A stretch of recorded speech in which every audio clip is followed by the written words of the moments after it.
Welcome to today's webinar on the power of community sport to prevent gender-based violence, presented by Our Watch. My name is Chelsea Taylor. I'm the sport implementation lead at Our Watch, and I'm joined by Gemma Taylor-Cross, our manager for prevention implementation in sport. We are so excited to bring an insightful conversation on sports' role in violence prevention from people who are actively working in the community sports sector to prevent gender-based violence. We'll be taking questions in the chat box. However, we may have limited time to address these today, and as a result, we'll collate the questions and provide our audience with a FAQ sheet after this webinar along with the recording. We would like to begin by acknowledging the traditional custodians of the lands on which we meet across Australia today. For me, that's the lands of the Wurundjeri people of the Kulin Nation who have never ceded their sovereignty, and we pay our respects to Aboriginal elders, past, present, and future, as well as acknowledge any Aboriginal and Torres Strait Islander people who may be joining us today. We acknowledge the decades-long work and advocacy of Aboriginal and Torres Strait Islander people in working to prevent and address violence against Aboriginal and Torres Strait Islander women. Our Watch is a national leader in the prevention of violence against women and their children in Australia. We work to embed gender equality and prevent violence where Australians live, learn, work, and socialise. Our Watch is an independent, not-for-profit organisation established in 2013 by the Victorian and Commonwealth governments. Since then, all state and territory governments have joined as members. In sport, Our Watch has developed the Equality and Respect in Sport framework, which provides tools and resources for sporting organisations to use to implement prevention activities. We also work closely with national sporting organisations, professional sporting clubs, athletes, sports media, stadiums, and major events to build capacity for gender equality and spread prevention messaging in and through sport nationally. We know that violence against women is widespread across our society and touches the lives of many people. If the topics discussed today raise any concerns for you, there are a number of useful services that you can contact for support, including 1-800-RESPECT, that is 1-800-737-732, which is the National Sexual Assault Domestic Family Violence Counselling Service. The Men's Referral Service, which provides assistance for men seeking support about relationships, anger, or mental health. And Aboriginal and Torres Strait Islander peoples can also contact 13-YARN on 139276. I would now like to introduce Gemma Taylor-Cross, the Manager of Prevention Implementation in Sport at Our Watch, who will provide an overview of the power of community sport to prevent gender-based violence. Thanks so much, Chelsea, and hello, everyone. I would also like to acknowledge the traditional owners of the lands that I'm coming to you from today, the Kaurna people of the Adelaide Plains. Thank you for your interest in today's important topic. Before we get into our exciting panel discussion today, we thought it would be helpful to provide a brief introduction to the power of community sport to prevent gender-based violence. There's been some fantastic steps towards gender equality and visibility in Australian sport over recent times. We've seen the continuous growth and promotion of the AFLW, NRLW and A-League women's competitions, pay equality for the Australian Rugby Sevens, and Australia's female cricketers inching closer to equal pay after a landmark deal announced last year. And with our mighty Matildas smashing viewership records, selling out stadiums and inspiring a new generation of girls to play football, there is no doubt that there is a significant shift in momentum for women's sport in Australia. But despite the significant gains continuing to be made for women's sport, women's voices and representation remain a minority. Discrimination, disrespect and gender inequality still happens across our sporting community, from national sporting organisations and professional clubs, all the way through to the grassroots community clubs. The most recent National Community Attitude Survey found that 91% of people thought that violence against women is a serious problem in Australia, but only 47% thought that it was a problem within their own suburb or town. However, statistics show that violence happens to women across all socioeconomic backgrounds and in all communities across Australia. 1 in 3 Australian women has experienced physical violence by a partner or other known person since the age of 15. 1 in 4 has experienced emotional abuse by a current or former partner. 1 in 5 has experienced sexual violence since the age of 15. And half of all Australian women have experienced sexual harassment in their lifetime. So statistically, it is likely that there are women within your clubs, your friendship groups, or your families who have experienced or are currently experiencing violence, abuse, or sexual harassment. You may not be aware it is happening, similar to when people experience mental health or other personal issues, as it isn't always obvious and can often be hidden as people try to put on brave faces in public. So what causes violence against women to occur? Well, the evidence tells us that violence against women is driven by gender inequality.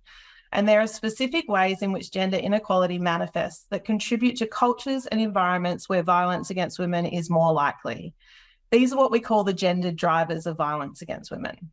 They are attitudes, values, and behaviours that we have all learned over time. They happen everywhere across our society, including within our households, friendship groups, workplaces, in the media, religion, schools, universities, and within sport.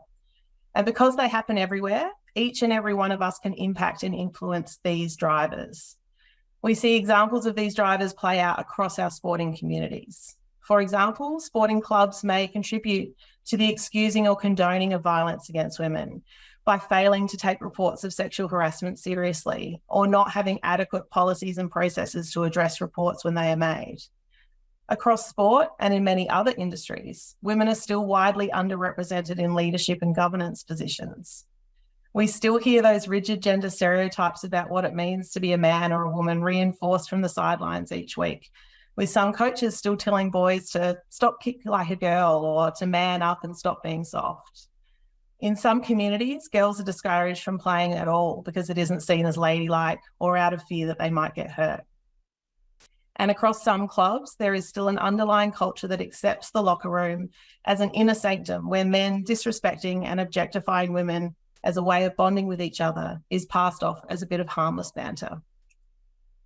When these disrespectful and unequal attitudes, behaviours, and structures go unchallenged, it creates a culture in which violence against women is more likely. If we think about it like an iceberg, it's what sits beneath the surface, creating the foundations for violence, abuse, and harassment to occur. And while not all disrespect and inequality leads to violence, all violence starts with inequality and disrespect. It is critical to remember that gender inequality also intersects with other forms of discrimination and oppression to shape how different people experience violence and inequality. This includes racism, ableism, ageism, classism, homophobia, and transphobia, to name a few.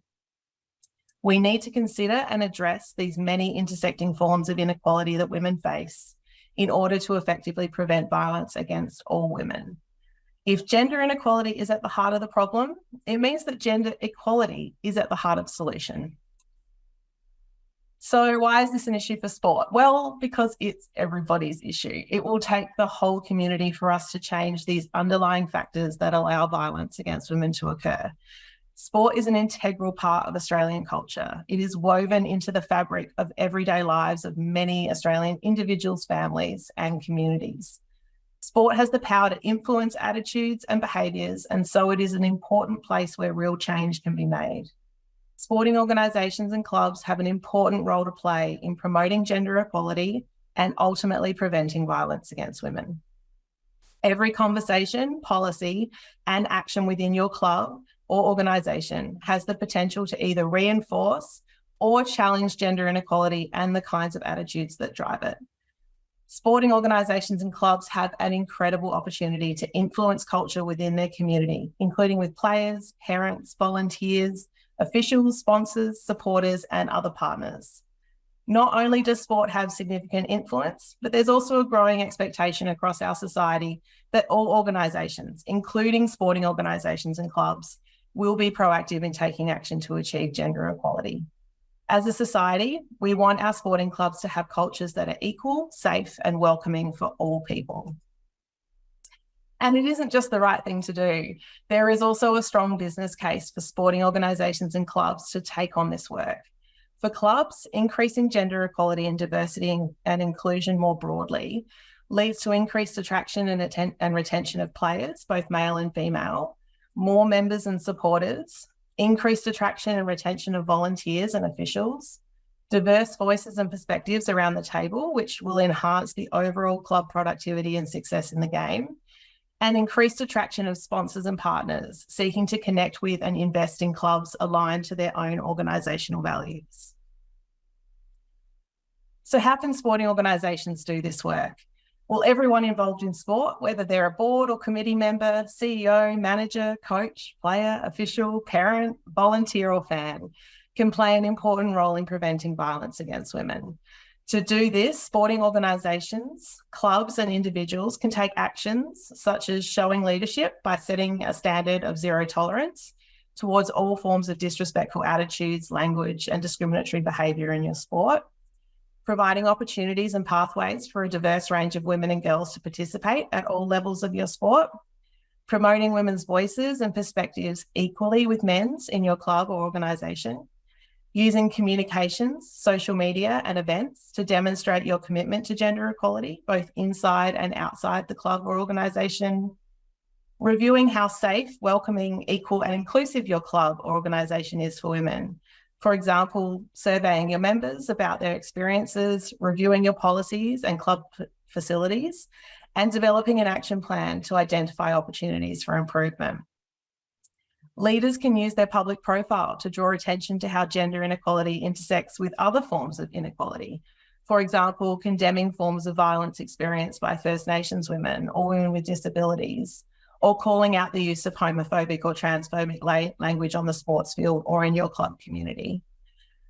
Providing training and information to your club or organisation so everyone understands their role in preventing violence against women is also a good option. So in a moment, we will hear from some organisations and clubs who are doing important work to build gender equality and address the drivers of violence against women in community sport in our panel discussion. I hope they will provide some inspiration to help you get started in this important work.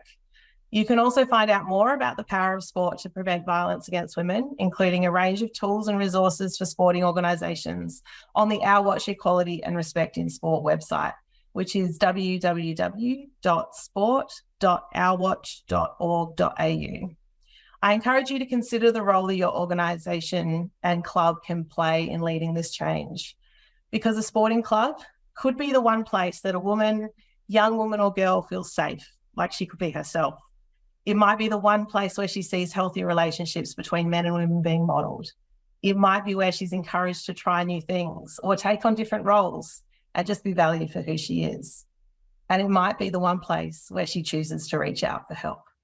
By becoming more gender equal, your sporting organisation and club can be part of the solution to end violence against women. The more gender equal our world is, the more women are valued as a group, the less likely violence will be to occur.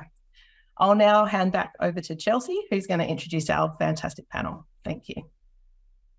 Thank you so much, Gemma. And I am thrilled to introduce our incredible panel of community sport experts who are doing some wonderful work in the prevention of violence against women. First up, we have Gabe Smith, who is the Secretary of the Mount Alexander Falcons. She is a Falcons committee member and recognises the social and health benefits of community and inclusion in sport as a player, a parent, and in her work as a physiotherapist. The Mount Alexander Falcons is an Australian rules football club in Castlemaine, Victoria, created for and led by women and gender diverse people. The club is guided by principles, including creating a safe culture, establishing a welcoming club atmosphere, leading by example with their values, and ensuring a diverse and resilient membership. At the core of the Falcons is a mission to get women and gender diverse people playing footy and bringing a welcoming community together, a community where all people can thrive through sport on and off the field. Welcome, Gabe. Next up, we have Alan Tung, who is the Community Innovation Programs Manager at the NRL. Born and raised in Tamworth, New South Wales, Ellen was selected for the Canberra Raiders on a junior rugby league scholarship in 1999 and made his first grade debut against the Brisbane Broncos in 2000. Throughout his stellar 13-year career with the Raiders, 5 of which he served as captain, Ellen tallied more than 200 matches and was named Lock of the Year and Captain of the Year at the 2008 Dally M Awards. Ellen first became an NRL ambassador in 2012 and today is NRL Community Program Deliverer. He has been the face of the NRL Voice Against Violence program, which uses its powerful voice to help raise awareness of and prevent violence against women and children. Welcome, Ellen. Our third panelist is Dave Burt from SALT. Dave is the founder of SALT Sport and Life Training, which is a not-for-profit health education provider that has delivered thousands of sessions into hundreds of sporting clubs, businesses, and schools. Over the years, Dave has co-designed dozens of courses around wellbeing and mental health, culture and leadership, drugs and alcohol, healthy masculinity, respect and equality, sport and identity, and more. Dave was a successful sportsman in his day, as well as a teacher, coach, counsellor, and chaplain. Before forming SALT, Dave attended 7 sporting clubs after they had lost people to suicide. The recurring message in each club was, "We never saw it coming." This led Dave to begin SALT so that people could have the essential conversations they needed to have in the places they felt most connected to, their local sporting clubs. And finally, Charlie King, the founder of the No More program within Catholic Care NT. Charlie King, OAM, AM is an Indigenous Australian sports commentator and award-winning anti-family violence campaigner. He has spent decades working in community development, juvenile justice, child protection, and family violence across the Northern Territory. Charlie has a unique perspective on the strengths and challenges that face his community. As a Corrindingi man whose mother was born in Lambunya Station and grew up in the Cullen compound, Charlie carries the legacy of the stolen generation. Charlie has been on the ABC since 1990, hosting Grandstand and commentating on various sports, including Australian rules football and cricket. Charlie was the first Indigenous Australian broadcaster to commentate at an Olympic Games in Beijing 2008. Charlie has been working in partnership with Catholic Care NT since 2006, developing men's programs and the No More campaign. No More partners with the community, especially sporting codes, to raise awareness and reduce domestic family violence. Now, I will hand over to our panelists to tell us about their experience within community sport and its role in preventing violence. Starting with Gabe, tell me about your experiences with community sport and how that works towards preventing violence against women. Thanks, Chelsea, and thanks to Our Watch for having me today to represent the Falcons, and thank you all, the participants, for tuning in today. First of all, I'd like to acknowledge that I'm joining you from the unceded lands of the Dja Dja Wurrung people, and that's in central Victoria. So as Gemma spoke about earlier with the statistics, gender-based violence is an epidemic, but it's often an invisible problem. So it can be easy to think that this is not a problem that's relevant to your own club or organisation. And while some populations are at an increased risk, no community is immune to gender-based violence. So everyone in the community has a role to play in preventing it. And as also Gemma said, we know that all gendered violence sits on a spectrum with gender inequality, and that is something that can be tangibly tackled. So even though we don't explicitly talk about our prevention work at the Falcons, we know that by driving gender equity, we are doing prevention. That said, there are times when we do explicitly talk about the link between gender equity and prevention. For example, during the 16 days of activism against gender-based violence and in our Gender Equity and Inclusion Action Plan. So the Falcons is a football club in regional Victoria, and historically Australian rules football has been a man's world and a place where sexist jokes and attitudes were not only permissible, but they were celebrated, which thankfully is changing. We've seen the rise of and the huge success of AFLW and all of the other sporting codes, the women's sport just taking such a massive leap in recent years. And that's obviously starting conversations and changing minds about the place of women within football, which is no longer the canteen. It's everywhere from the playing field to the boardroom. However, there's still a way to go. So we recently had training in our club on how to be an active bystander and call out the disrespectful behaviours and attitudes, the things that Gemma was alluding to earlier. There are lots of organisations offering such training, which gives really practical strategies on how to deal with this in everyday situations. Other examples that we've seen that are important to us in driving gender equity is that the league that we play in was last year a brand new women's competition attached to a long-standing men and juniors league. And this league offers the women's competition the same access as the men to a full suite of game day statistics. It's that sort of investment in the women's game while it is still developing that communicates a commitment to gender equality at a time where we often see women's sport being handed the leftovers of resources, grounds and facilities. At our club, which is for women and gender diverse people, we have a fantastic bunch of volunteers, including many men, which is heartening to see given the way that women's labour has propped up men's community sport for such a long time. And we've seen at our club that when gender equality is at the heart of the club's mission, that flows on to the off-field behaviour of both our spectators and the opponents. We get a large number of families attending our home games, which is helped by the fact that we run kids' activities to draw those people to our games. But the feedback that we've had is that a Falcons game is all the good aspects of country footy without any of the misogyny. And that is a direct quote. We've also had great feedback from umpires and opposition coaches that they've never seen such an atmosphere at a footy game.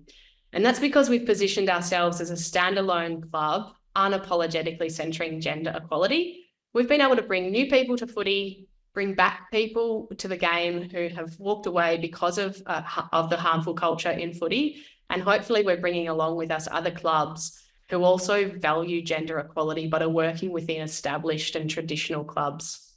So the more people we can get involved in the great sport of footy, the better, for lots of health and social reasons, but not the least of which being that sport's an amazing vehicle to reinforce those positive community standards about respect and equality, just as Gemma told us earlier. Beautiful. Thanks, Gabe. And love hearing about the broader community impact that can happen when we centre gender equality within our sporting environments and clubs. Thank you so much for sharing. I'm going to throw to Ellen now. Please tell us about your experiences with community sport through your NRL programs and the role that has in preventing violence. Chelsea and the Our Watch family, coming to you from Ngunnawal country down here in Canberra, also home of the mighty Canberra Raiders as well. I had to throw that in there, but I want to pay my respects, elders past, present and emerging too. One of the big things that I've probably experienced out of getting involved in the community sport is probably the untapped potential that sometimes the clubs don't really understand that they have.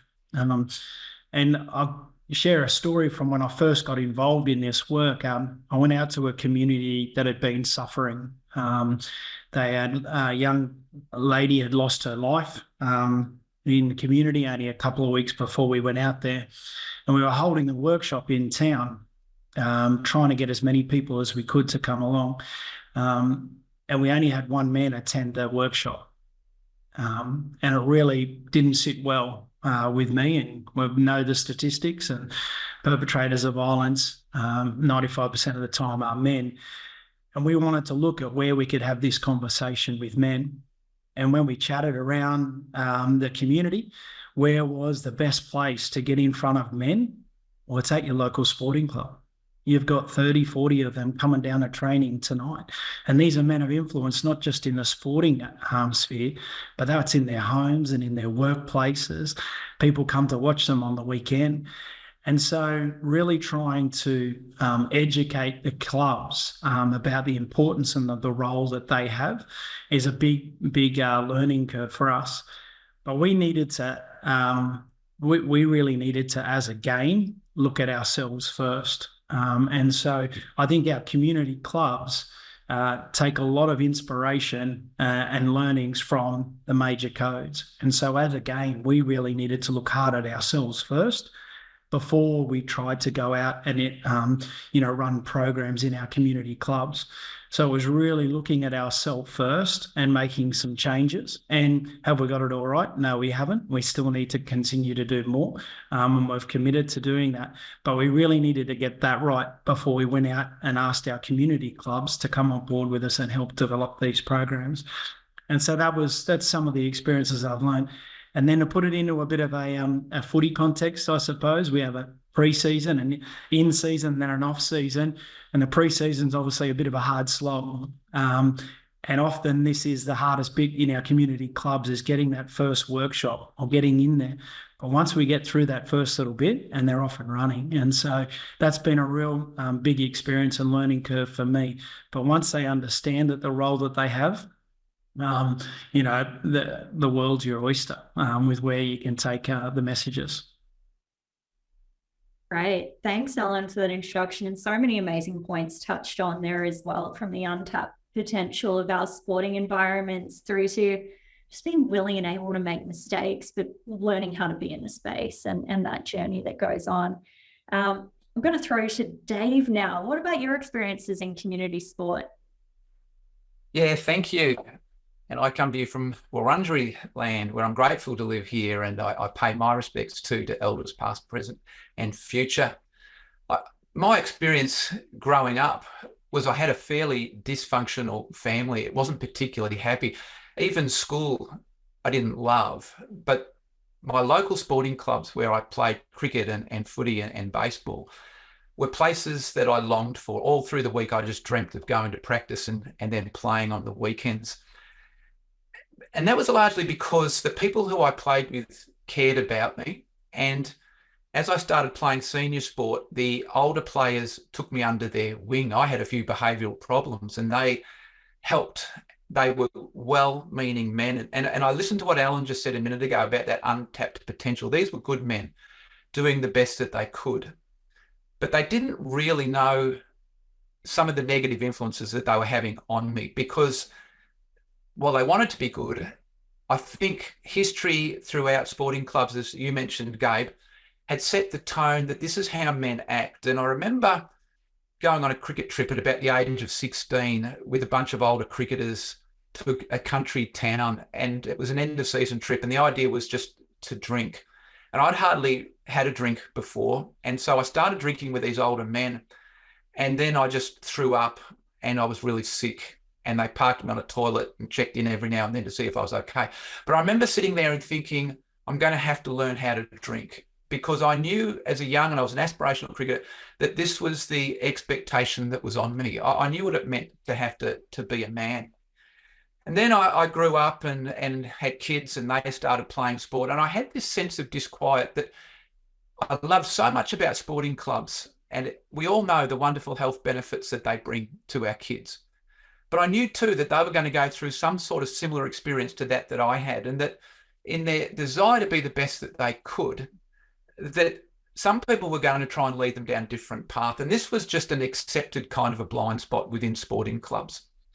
And so, as was mentioned in the introduction, I had a period of time where I was leading what was called Sports Chaplaincy Australia and in Victoria. And I went to 7 clubs that had experienced suicides within their clubs. And at every club I went to, I heard a very similar message, and that was, we never saw it coming. Now, here were these men in every case who clearly loved each other, were very committed to each other. And the caliber of conversations that we had after that crisis had hit every club was extraordinary. There was vulnerability and openness. And this was because this crisis had brought on a change in attitude and a need to act differently. But I recognised what you said earlier, Alan, about the potential that exists in men to want to be better. And sometimes there needs to be a crisis to instill that. And when we heard the statistics earlier about domestic violence, we know there is a crisis in our country, but it's a much more covered up crisis than something like a suicide that was so clear and relevant at the time to them. And so I started SALT as a way to try and have real conversations in clubs. And what we've found, and I'll talk more about this later, is that men want to be the best that they can. And I heard Gerard Whateley on the radio this morning, and he said, history is not just a study of the past, it's an explanation of the present. And we try to go into clubs and get them to look at their history and to celebrate the things that went really well, but to recognise too that we've been set on a course, and you talked about this earlier, Gabe, where we don't just accept certain kinds of behaviours, we actually celebrate them. And we do a course for clubs called Clubs with Heart, and it's about becoming the best that you can be. We had a club do this session, and for every outward sign, this was a club that really had its act together. And if you looked at their website, you would see that they have vision and mission statements, and then they have committees and all the things that matter. And yet I'm going up there to work with this club because behind the scenes have been some horrific actions towards women that have been driven by 5 men in particular who have felt like they are immune from accountability. And we're going to have to really do a hard work within that club, because often they can appear like they're really heading in the right direction. So I'll finish that up there. But I feel like, as has been said, the sporting club has a tremendous role to play and will play it if guided in the right way. And we find those people within the club who have that potential to want to be those champions of change. Thanks. Brilliant. Thanks, Dave. And really important to highlight that potential of sport and the ability of sport to exemplify and set the tone for how we act in society and in our worlds. Thank you so much. I will throw to Charlie now to tell us about your brilliant work in community sport and prevention of violence. Please, Charlie. Yeah, Chelsea, thanks very much.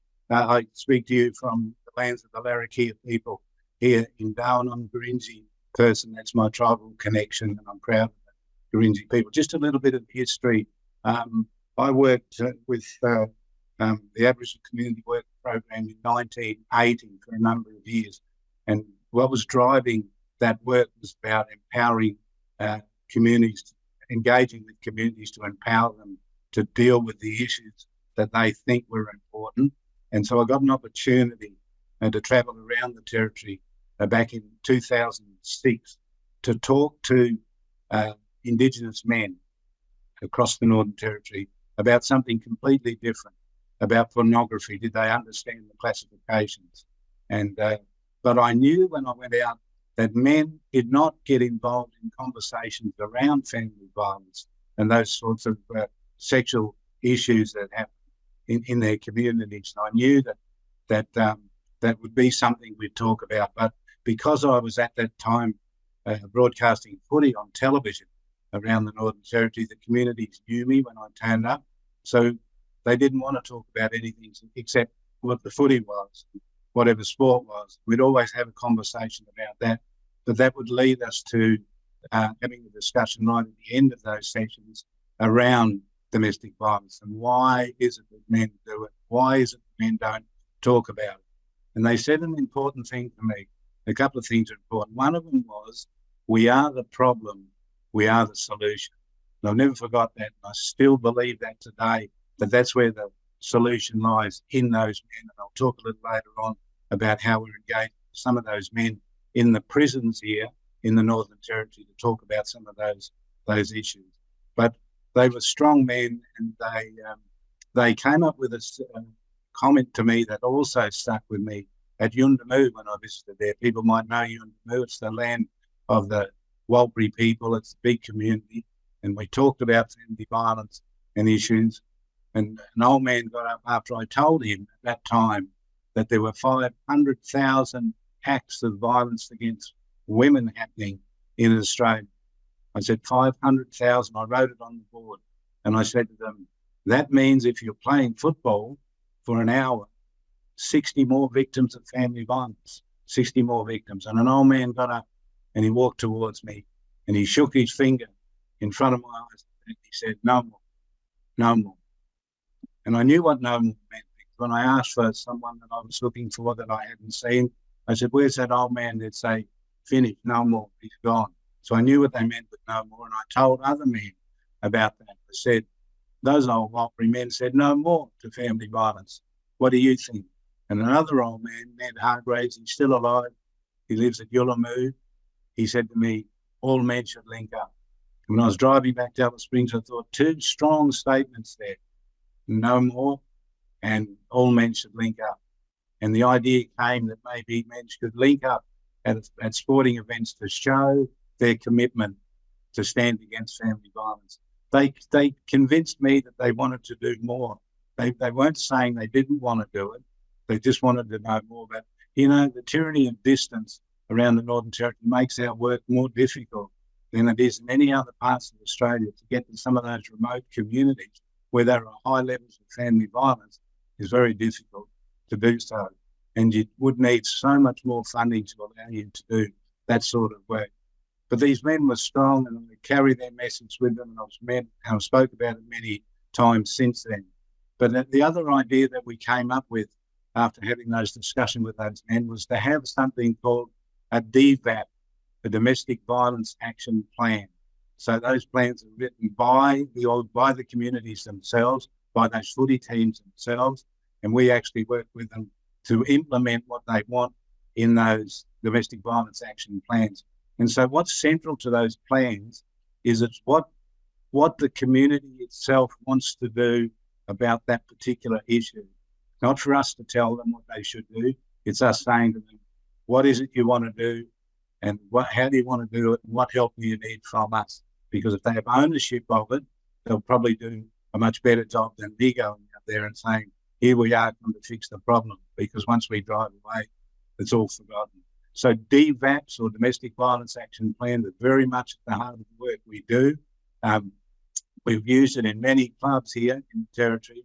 I've got to mention here the great support we get from some of the sporting coaches we've worked with over the years who really want to do work in this space, and they just need help, and we need more and more people working in doing this sort of work. But I think they do a great job because they know what they want to do, they write their plans, and we want to work with them in the future and make sure they can have more and more organisations and sporting clubs have these plans that clearly outline what they want to do.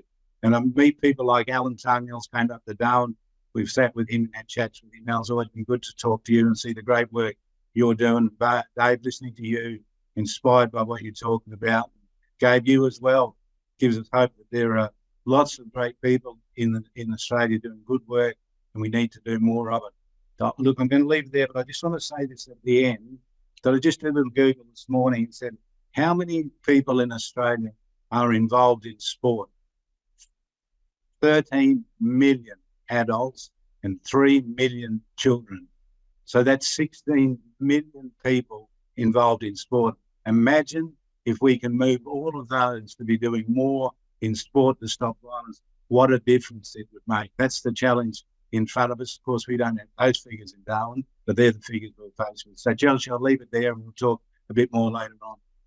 Beautiful, Charlie. Thank you. And so inspiring hearing you talk about the work that you've done previously and the power we have moving forward, and the potential of our sporting communities to come together, to say more, know more, to link up in these spaces. There's some really key points and things that hopefully we can take with us moving forward. What we will talk about next, and in particular with you, Alan, through the Voice Against Violence program, what are some of the key learnings and outcomes you've seen in community sport through delivering this program? Yeah, I think one of the big things that we found right at the start was where we could make the most gains, I suppose. We looked around at what was already delivered in community, and we also knew right from word go, getting involved in this, that we couldn't be everything to everyone. And so we just wanted to play our part, and we wanted to be backed up with expert partners to help us on this. Now, we aren't the complete experts in and around domestic violence, but we've got experts on board. We're the experts in our rugby league clubs. And so that was a really big piece for us to connect those organisations in with our sporting club. But early on, when I first started in this work, one of the key learnings that I found was how important it was for our young people, and mainly with younger men I'm working with too, but the power of the language of sport. and how that connected the message to them really importantly.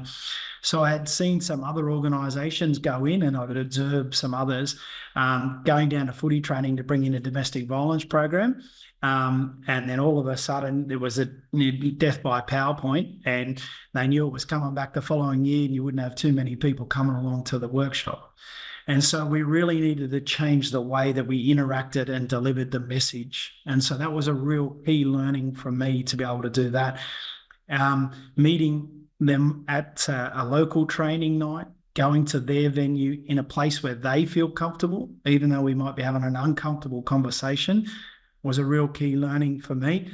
And also just making sure that you're really adaptable and have every little trick you can up your sleeve has been something that I've had to learn along the way. Sometimes you're doing it under a street light, sometimes you're doing it outside around a little bonfire, a fire pit or something, and other times you've got the best PowerPoint facilities that whatever that might be.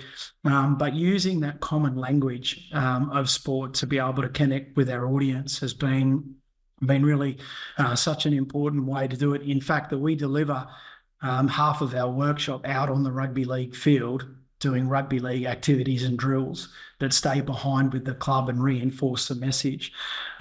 So bringing that, we've gone from, we have to cap our sessions because so many people come down because of the, the footy that's involved. And we don't want to overburden our clubs too. I think that's one of the barriers that sometimes face against us, that they're volunteers and there's more.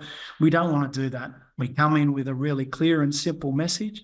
We give them some simple wins. We connect the dots with other organisations around and support them. Like Charlie's work too, we come up with an action plan, but we just help them with some of those simple things that they can do to get on board and really try and bring in those local services around the town. So when we leave, they still have those local services that they can reach out to, that they can talk to. That's brilliant, Alan. And the things that are standing out in the bit of a yarn we're having here is just about meeting people where they're at. And it doesn't have to be overwhelming, and it can be done in a creative and adaptable way where we use the common language and the common power that we know sport can bring into these groups. Really appreciate what you're saying there as well. And I think this links really nicely into some of the work that's happening over at SALT.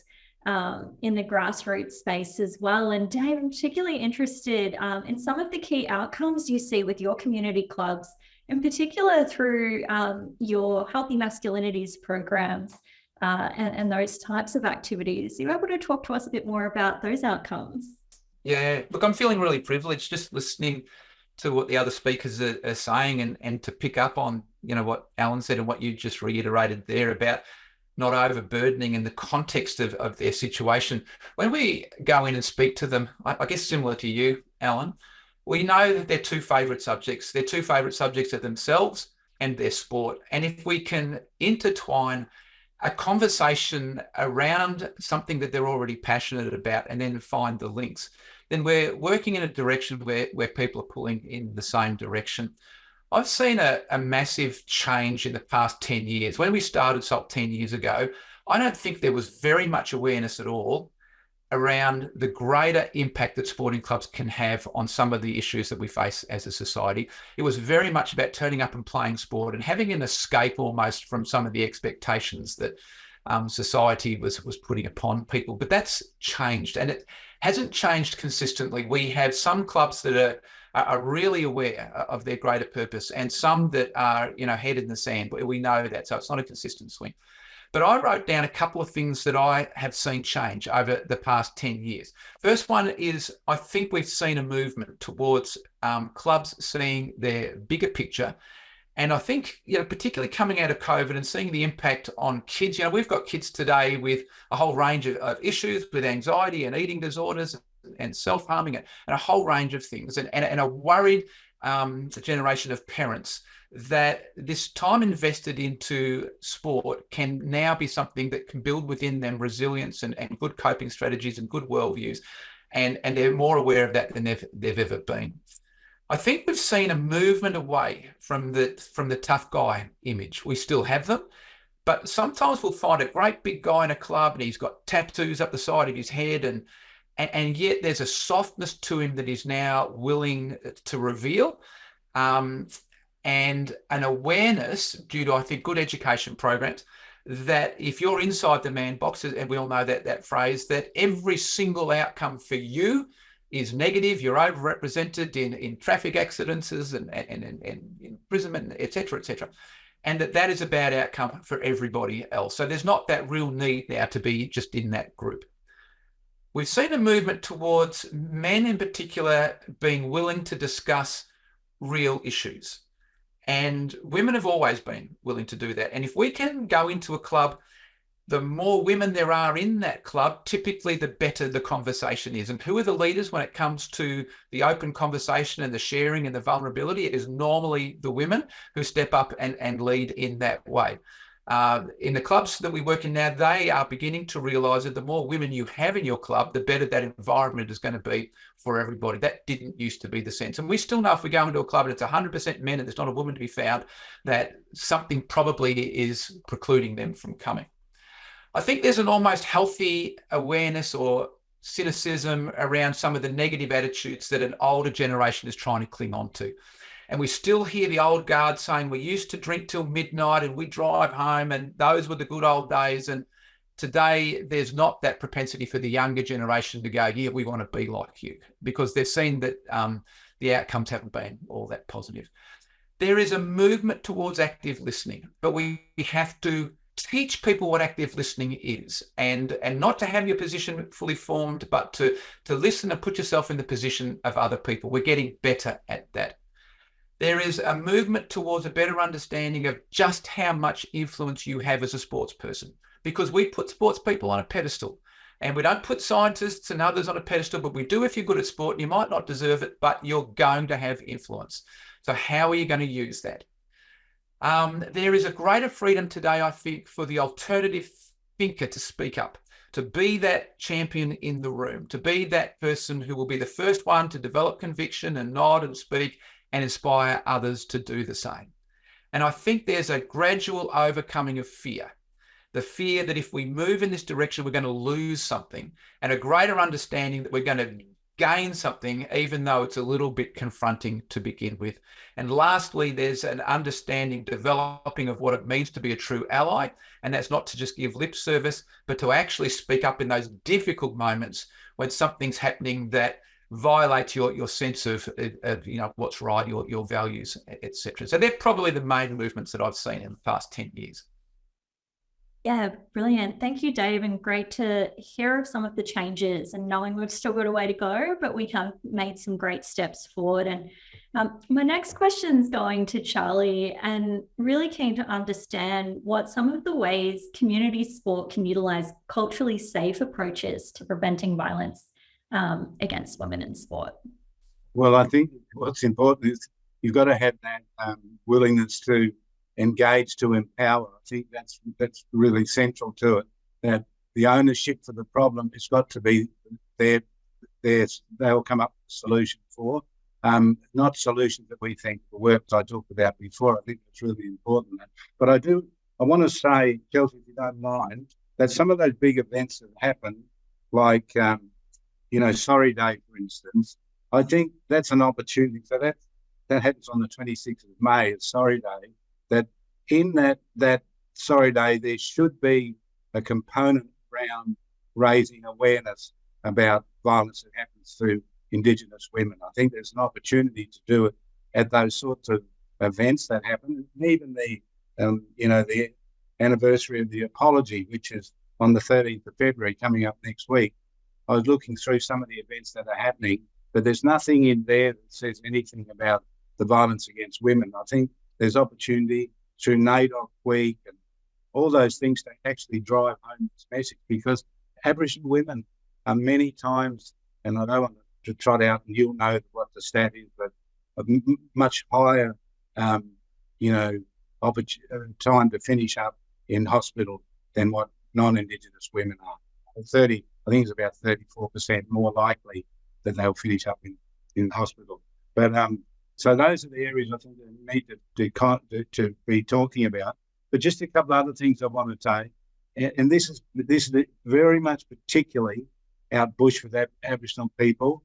Men do not like to be seen as failures in the eyes of other men. That's what they don't like. And shame is a real big issue for them. And so we're going to have the opportunity to do some work in our prisons in the Northern Territory. And we're hoping to be able to work with a lot of the people who are held on remand to be able to raise awareness around family violence with them. Because we've found this as well. The more we talk about it, the more men start to understand it, the more likely they are to want to do something about it. Why? Because if the leaders emerge that are doing good things, then those that don't do good things don't want to be seen, as I've said before, as failures in the eyes of other men. That'll be driven home with them. So the other thing we're doing is we want to challenge the language of sport. So we want to really do away with the word loser, because culturally, loser is something you can wear, not just having lost the game out on the field. You can be a loser in general, which means you're not a good person. You're not seen as a good person. So we want to do away with loser when we're talking about sport. One team wins when they go out to play, and one team doesn't win. So we don't have to say loser anymore. If loser goes forever, we'll be really happy with that. So there's so much more work to be done out there. But I can tell you this, there are some strong, committed men. We want to engage with them, and we want to be able to build capacity to make change on their own community.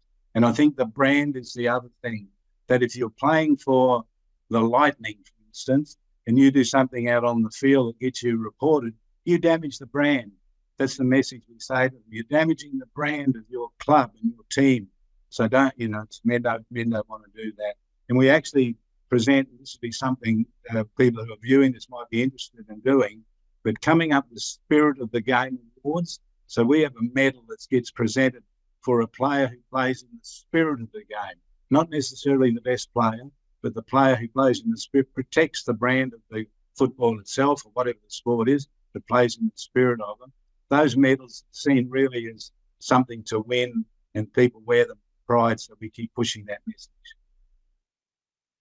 Brilliant. Thanks, Charlie. And so many great points around our need to shift the language that is normalized within our sport, taking away any shame from having these conversations. It's a great place to start, and it's a good thing for us to be talking about what we can do and start to move forward in these spaces and acknowledging where we're at.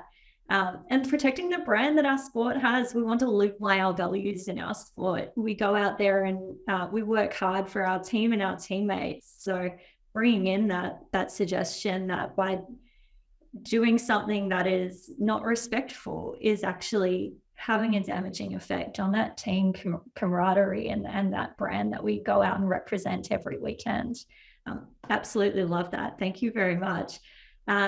What I'm keen to understand more of now is some of those features from the Falcons that ensures a safe and equitable space for all peoples to engage in community sport.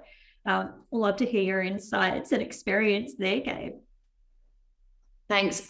So we're an Australian rules football club, and we launched from scratch only midway through 2021. So while lots of people were making sourdough, at least maybe in Melbourne during lockdowns, a group of people in Castlemaine started a football club, as you do. So our starting point was really carefully choosing our language. So when we first began recruitment, we've always said that we're a club for women, girls, and gender diverse people in all our media and advertising. So this communicates to gender diverse people that ours is a safe club for them, but it also communicates to other potential members, and that's including cisgendered women and men, that we are putting gender equity at the centre of our focus as a club. And the other key point of language use is that we offer pronouns when introducing ourselves at training when we have new players or new people visiting. And I understand that this is something that can feel tricky to those for whom it is new, and Dave's already spoken about that fear of change that we can sometimes feel. But we have had feedback from multiple players that our club's the only place that they've ever felt genuinely able to be themselves. And as we know, sports settings have a great potential to drive social change and to prevent gender-based violence. So too are these gender equitable environments also safer for people from LGBTQIA+ communities. Also, very encouragingly, we've seen this ripple effect with such language change that we've made also being taken up by both opponent clubs and clubs of other sporting codes in our local community. And we've all spoken about how sport can be this amazing vehicle to reinforce the positive community standards about respect and equality, particularly amongst men and boys. And I think we're all in agreement on this, and Alan, Dave and Charlie have all spoken about the potential that sports clubs have to do that. But it can also be an opportunity to extend those amazing areas of personal development that we all know that sport builds, like empowerment, confidence building, leadership and teamwork skills, and extend those opportunities to people who've historically been excluded from these environments. And I've reflected often on the positive experiences and friendships that I've gained by being involved in sport since a young age. But I'm fortunate that it's always been easy for me to access these spaces. These opportunities, though, should be available for everyone. Sports for everyone. So we're always looking for ways to broaden and extend our reach. So one of the ways we do this is working with our sponsors to subsidise membership fees in order to reduce financial barriers for people to play. We've secured funding to offer childcare at training and or home and away games for players and other volunteers or staff who are parents. We know that parenting responsibilities within our society still fall disproportionately upon women, and we don't want our members carrying responsibilities to prevent their participation in sport. As we've said at the top of today, gender inequality is a driver of gender-based violence, so gender equality is at the heart of the solution. Another thing the Falcons have been doing is running a fortnightly footy clinic over the last year at Tarrangower Women's Prison in partnership with the Law and Advocacy Centre for Women, and Charlie's spoken about work that he's done in that sort of area as well. So we've seen the participants who've come along and have never played before. Some of them are footy fanatics, and they've really enjoyed the sessions run by the Falcons players and volunteers and coaches. We know that a community issue like gender inequality requires us all to work together as a community to address it. And that includes for us reaching outside our little bubbles and inviting in people whom we otherwise might not interact with or cross paths with. So these are all examples that demonstrate the importance of taking an intersectional approach to our work. We also use gender audits, surveys and consultation to understand what's needed to include everyone. And we try and avoid that death by PowerPoint, which can also be death by survey, but sometimes they're really handy and essential tools to know what we need to do. We're still small and we're still new, grassroots community sporting organisation. Realistically, we only have the ability to have an impact within our local area. So we also look for other ways to get the message out to a broader audience. In our first couple of years, we've offered several seminars on gender equity and the prevention of gender-based violence. And we make those available not only to our members, but to the wider community.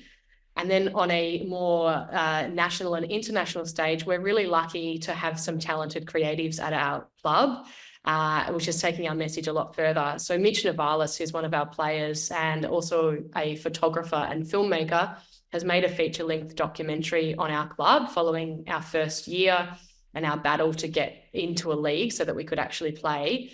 It's been getting rave reviews at film festivals here and plenty overseas also. And Mitch has taken the film on the road to public screenings. A lot of councils, local government councils are hosting screenings, and other organisations within Victoria and a bunch of AFL clubs are jumping on board also.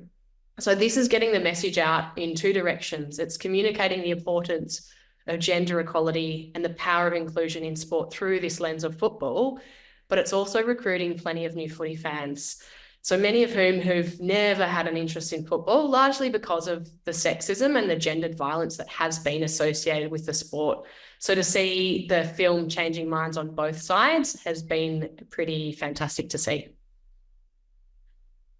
Awesome. Thank you so much, Gabe. There is so much great work happening at the Falcons there as well, and some really tangible things that we can take away around subsidising childcare and providing environments and opportunities for our players and for our volunteers and members of the club that can take away some of that typically gendered burden and make sure that it is accessible for everybody involved. We're very close to wrapping up. So in around 30 seconds or less, each of our panelists are going to give us this One piece of advice around branching into this space, we know this work can be daunting for organizations and clubs, and there's this valid concern you might get it wrong or won't be perfect, and we're all on this continuous improvement journey. So starting with Dave, what in 30 seconds or less would you say to clubs hesitant about getting things wrong in this space? I'd say culture and expectations have changed. Clubs who don't change, who don't move in this direction, you will actually die. Half the population is women. We need our clubs to embrace, respect, and care for women. This is not an unrealistic expectation. And if you do this, you'll be partly responsible for saving and protecting lives, which means far more than another fading premiership flag on a wall. Brilliant. Thanks, Dave. And to Charlie, what is your 20 seconds or less piece of advice for our clubs? Well, my call would be to sponsors and saying to sponsors, before you sponsor a club of any sort, ask them what work they're doing to prevent family violence and then decide whether you will sponsor them. Brilliant. Linking that into the sponsorship is really important there as well. Dave, over to you. I think starting off with knowing you'll make mistakes, that's okay, but keep asking what's needed, keep listening to the answers. And to follow up on Charlie's point is follow the money. Our treasurer always says, have a look at your budget and it will tell you what you value. So if you say that you value gender equality, but you're spending more money on the men's programs per head than the women's, then closing that gap is a pretty good place to start. Absolutely. And great recommendation there as well, having a look at the books. And Alan, to finish us off. Yeah, thank you. I'll probably go from a program point of view, little bit of a takeaway, but one of the key learnings for me is the bigger the game, the simpler the message needs to be. So if you're thinking about running a program, keep it nice and simple. And then as a deliverer, so somebody that wants to go out in that space, it's not about knowing all of the answers. It's about empowering people to come up with the right answers and to create that culture that we all want. That's the role of a deliverer in this space. Brilliant. Thank you so much. And thank you to all my panelists here today and to everyone listening in. It's amazing to start these conversations about the power we can have in sport to prevent gender-based violence. We can meet each other where we're at, start having these conversations with your peers and sporting clubs, seek support where you can, and importantly, talk to and actively listen to those people that you're trying to reach and trying to work with. And if you don't have anyone in that space, reach out outside your network and bring in those conversations and see what small, easy actions you can make and be willing to learn, be willing to have a look and take a step forward from where you are today. I hope you all got something out of today's webinar. We'll be sharing a recording and an FAQ. Please also fill in our lovely survey. We'll also be hosting future webinars, and I think Charlie's given us a ace idea for a webinar that we could run later in the year as well. So yeah, please give us your feedback. Please reach out to OurWatch if you do have any questions or would like to know more in this space, and enjoy the rest of your day. Thank you very much. Bye, everyone.